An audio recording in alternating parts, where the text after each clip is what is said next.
है कि हर साल करीब 2 करोड़ भारतीय विदेश घूमने के लिए जाते हैं और शायद यही वजह है कि श्रीलंका और थाईलैंड के बाद अब वियतनाम भी भारतीय पर्यटकों के लिए वीजा फ्री एंट्री शुरू कर सकता है। अब इसमें एक फैक्ट ये भी है कि वियतनाम फिलहाल कुछ देशों के नागरिकों को ऑलरेडी ये सुविधा देता है।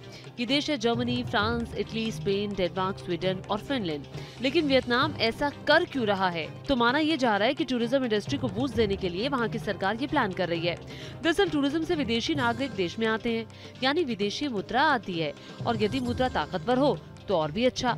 आप ये जानते हैं कि 100 भारतीय रुपए वियतनाम के करीब 29,000 रुपए के बराबर हैं। शायद इसीलिए वियतनाम ने भारतीयों को शॉर्ट टर्म वीजा वेवर देने की बात सोची है। एक मीडिया रिपोर्ट बताती है कि अब वियतनाम ने सभी देशों के लोगों के लिए ई वीजा जारी करना शुरू कर दिया है। इस साल यानी 2023 के पहले 10 महीनों में वियतनाम में करीब 1 करोड़ विदेशी पर्यटक पहुँचे। 2022 से यदि तुलना करें तो ये आंकड़ा करीब 5% अधिक है। मजेदार बात यह है कि जितने पैसे में आप गोवा या चेन्नई घूम कर आते हैं, करीब करीब उतने ही पैसों में आप आसानी से वियतनाम घूमकर वापस लौट सकते हैं। आपको बता दें कि अपनी इकोनॉमी को बूस्ट देने के लिए थाईलैंड ने भारत और ताइवान के नागरिकों के लिए वीजा एंट्री फ्री का ऐलान कर दिया था।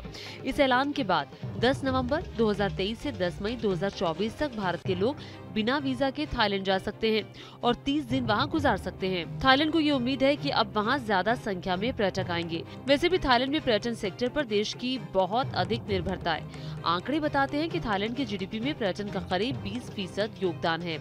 महामारी के वक्त में जब पर्यटक कम थे तब थाईलैंड को इसका काफी नुकसान हुआ था।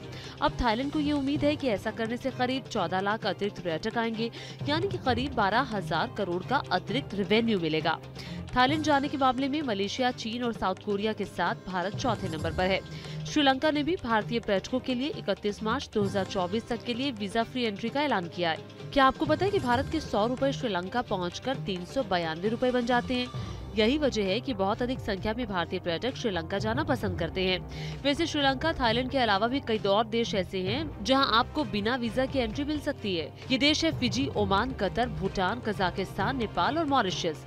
कुल मिलाकर ये कह सकते हैं कि भारत का रुतबा बढ़ रहा है। दुनिया भारत को सलाम कर रही है और भारतीय लोगों को अपने यहाँ बुलाने के लिए वीजा फ्री एंट्री दे रही है। बेशक इसमें उनका भी फायदा है, लेकिन इस बात से इनकार नहीं किया जा सकता कि अब भारत का इकबाल पहले से ज्यादा बुलंद है।